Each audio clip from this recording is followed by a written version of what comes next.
कहते हैं मौत से टकराना इसकी शर्त पुरानी है, सोच समझकर पीना ये चंबल का पानी है। चंबल घाटी का नाम आते ही हमारे जहन में डाकुओं की लंबी फहरिस्त तैरने लगती है।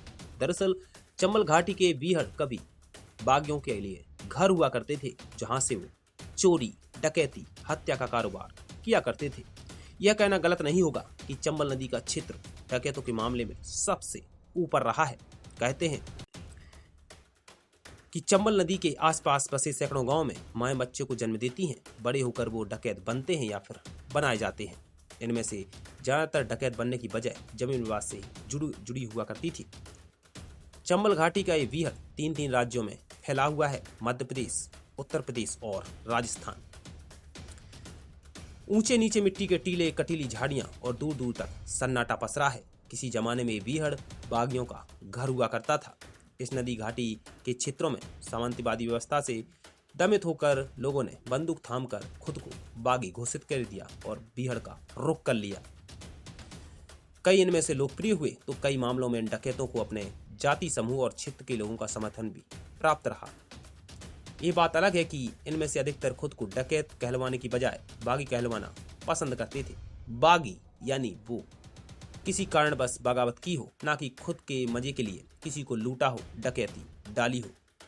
नमस्ते दोस्तों, मैं हूं आरपी राजपूत। स्वागत है आपका हमारे चैनल में। दोस्तों, आज हम बात करने वाले हैं 13 उन डकैतों के बारे में जिन्होंने चंबल घाटी को बना दिया था आतंक का पर्याय, जिनके नाम मात्र से चंबल घाटी के बीहड़ थर्रा उठता था।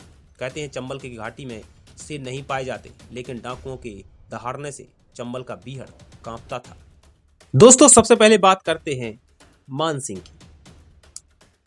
बागी मान सिंह भारत की आजादी से पहले और भारत की आजादी से बाद तक चंबल के बीहड़ में सक्रिय था। 1935 से 1955 के बीच मान सिंह ने 1112 डकैतियों की वारदातों को अंजाम दिया था। यानी 2 दशक तक चंबल के बीहड़ में मान सिंह ने एक छत राज किया। उसने 182 हत्याएं की, जिनमें 32 पुलिस अधिकारी शामिल थे। राठौड़ राजपूत के घराने से संबंध रखने वाले मान सिंह ने अपने पुत्रों, भाई और भतीजों की बदौलत चंबल के इलाके पर करीब 2 दशक तक राज किया। मान सिंह को स्थानीय लोग दयावान मानते थे, जो गरीबों की सेवा में हमेशा ही तत्पर रहता था। उसकी छवि रॉबिन हुड सरीखी थी, जो अमीरों का पैसा लूटकर गरीबों में बांट दिया करता था। साल 1955 में सेना के जवानों ने मान सिंह और उसके पुत्र सूबेदार सिंह की गोली मारकर हत्या कर दी। चंबल के इलाके के एक गांव खेरा राठौड़ में मान सिंह की आज भी पूजा होती है, क्योंकि वह गरीबों की सेवा में हमेशा ही तत्पर रहता था। माना जाता था कि मान सिंह गरीबों को कभी सताता नहीं था, तभी तो मान सिंह को आज भी लोग इज्जत से मानते हैं। अब बात करते हैं पान सिंह तोमर के बारे में। पान सिंह तोमर पर कुछ वर्ष पहले एक फिल्म भी बनी थी। तोमर के डकैत बनने के पीछे की जमीन विवाद की कहानी जुड़ी है। डकैत बनने से पहले पान सिंह तोमर रुड़की स्थित बंगाल इंजीनियर्स में सूबेदार के पद पर तैनात थे। बाद में उनका चयन भारतीय सेना में हो गया, जहां उनका झुकाव खेलों के प्रति हुआ। उन्होंने लंबी बाधा दौड़ में खासा नाम कमाया था। अपनी मेहनत की बदौलत पान सिंह तोमर 7 सालों तक लंबी बाधा दौड़ में राष्ट्रीय चैंपियन रहे। 3000 मीटर की बाधा दौड़ को सिर्फ 9 मिनट और 4 सेकंड में पूरा करने का रिकॉर्ड पान सिंह तोमर ने अपने नाम किया था, जिसे 10 सालों तक तोड़ा नहीं जा सका। सेना से सेनानिवृत्त होने के बाद जब पान सिंह तोमर अपने गांव पहुंचे तो पता चला कि गांव के दबंग ने उनकी जमीन पर कब्जा कर लिया है। कहा जाता है कि गांव के ही दबंग बाबू सिंह ने पान सिंह तोमर की जमीन पर कब्जा कर लिया था। जमीन छुड़ाने के लिए पान सिंह तोमर ने कोर्ट कचहरी के खूब चक्कर काटे, लेकिन कहीं से भी उनको न्याय नहीं मिला। इसके बाद पान सिंह तोमर और बाबू सिंह का विवाद बढ़ता चला गया। इसके बाद गांव के ही दबंग बाबू सिंह ने पान सिंह तोमर की 95 वर्षीय वृद्ध मां के साथ धक्का मुक्की की और खूब मारा पीटा और पान सिंह तोमर के घर को भी आग के हवाले कर दिया। फिर क्या था, पान सिंह तोमर ने बाबू सिंह की हत्या कर दी और खुद को बागी घोषित कर दिया और चंबल का रुख कर लिया। बाद में 60 सदस्यीय पुलिस दल के साथ हुई मुठभेड़ में पान सिंह तोमर अपने 10 साथियों के साथ डाकू की मौत मारे गई। अब बात करते हैं फूलन देवी के बारे में। भारतीय डकैतों की लिस्ट फूलन देवी की बगैर पूरी नहीं हो सकती। फूलन का जन्म एक गरीब मल्लाह परिवार में हुआ था। बचपन में ही उनकी शादी उनसे 12 साल बड़े एक व्यक्ति के साथ करा दी गई। फूलन 2 बार अपने ससुराल से भाग आई।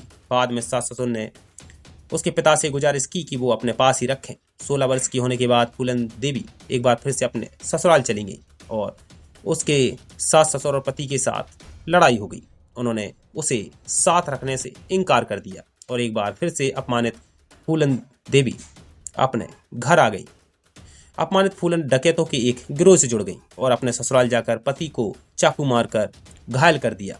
फूलन के गिरोह का सामना जब तक ठाकरों के गिरोह से होता रहता था। एक मुठभेड़ के दौरान फूलन देवी को बंदी बना लिया गया और 3 सप्ताह तक कई लोगों ने उसके साथ बलात्कार किया। फूलन देवी ने इसका बदला लिया और एक ही रात में 22 लोगों की हत्या कर दी। साल 1983 में फूलन देवी ने आत्मसमर्पण कर दिया और साल 1996 में फूलन देवी राजनीति से जुड़ गई। साल 2001 की 25 जुलाई को दिल्ली में 3 लोगों ने फूलन देवी की हत्या कर दी। कहते हैं कि भले ही फूलन देवी बीहड़ को छोड़कर दिल्ली में रह रही थी, राजनीति में आ चुकी थी, लेकिन चंबल की परछाई ने उनका पीछा छोड़ा ही नहीं था। अब बात करते हैं जगजीवन परिहार के बारे में। उत्तर प्रदेश के कोरेला गांव में जगजीवन परिहार ने एक ब्राह्मण परिवार के मुखिया की हत्या कर दी थी। इस घटना के बाद वह डकैत सलीम गुर्जर के गिरोह के साथ जुड़ गया था। कुछ दिनों के बाद सलीम के साथ अनबन होने की वजह से परिहार ने एक अपना अलग गिरोह बना लिया था।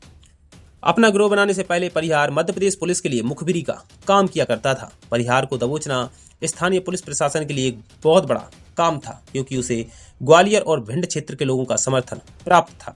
परिहार ने प्रण लिया था कि वह अपने पूरी जिंदगी में 101 लोगों की हत्या करेगा। हालांकि उसका यह सपना ही रह गया। साल 2007 के मार्च महीने में एक मुठभेड़ के दौरान पुलिस ने परिहार को मार गिराया। इस घटना में एक इंस्पेक्टर की भी मौत हो गई थी।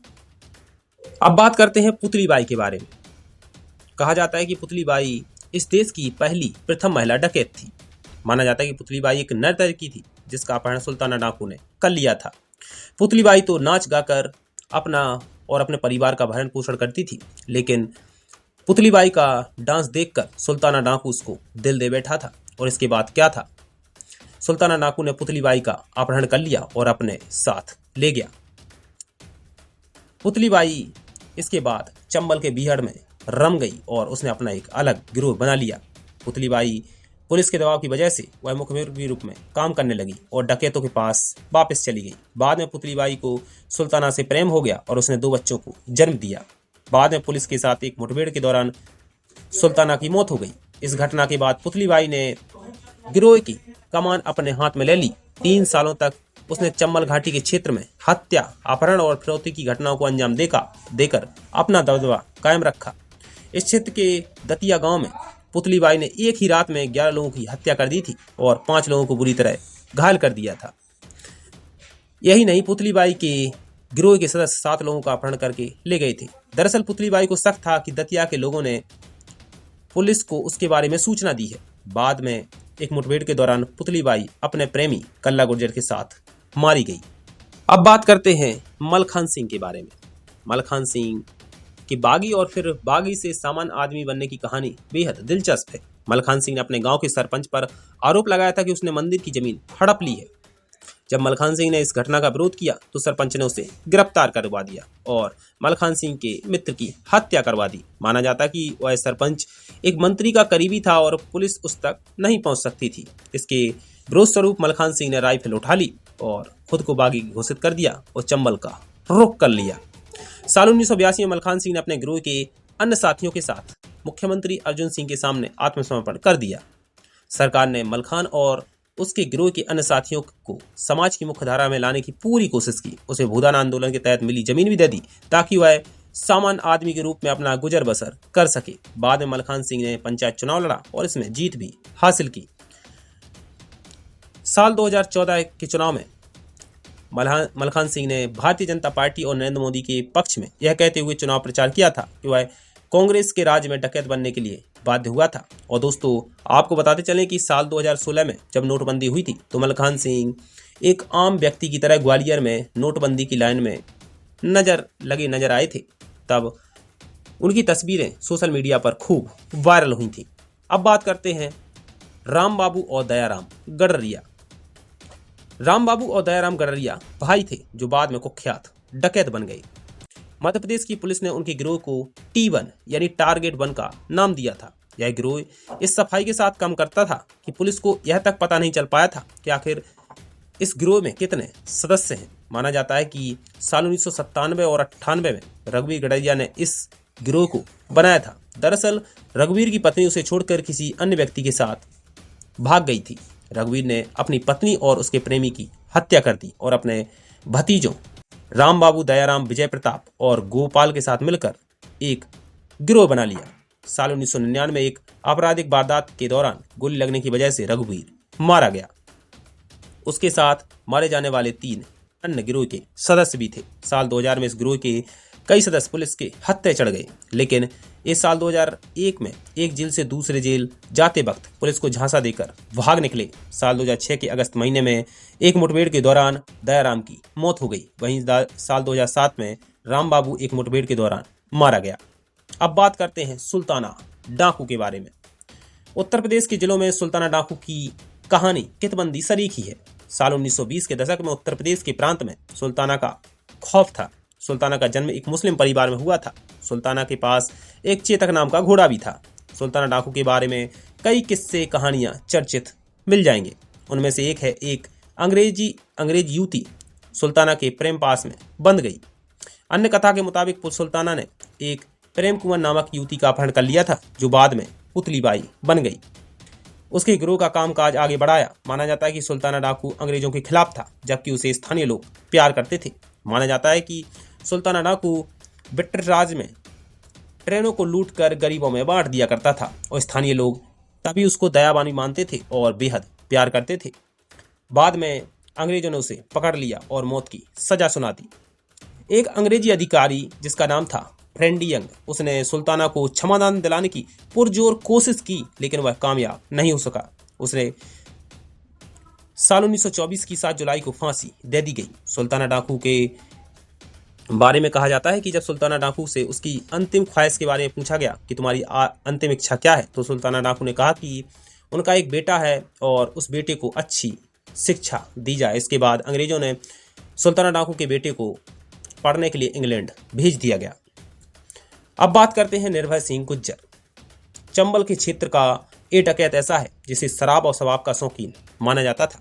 चंबल घाटी के करीब 40 गांव में निर्भय सिंह गुज्जर ने अपनी ही सरकार बना रखी थी। इन 40 गांव में कुछ भी होता था तो निपटारा निर्भय सिंह गुज्जर ही किया करता था। उसके सिर पर सरकार ने 2.5 लाख रुपए का इनाम रखा था। साल 2005 के 8 नवंबर को पुलिस के साथ हुई एक मुठभेड़ के दौरान गुज्जर की मौत हो गई।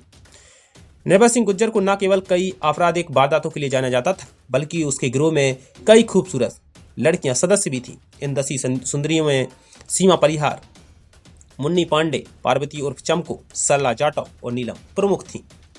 निर्भय ने इन लड़कियों का अपहरण किया था। बाद में ये उसके गिरोह में रम गई।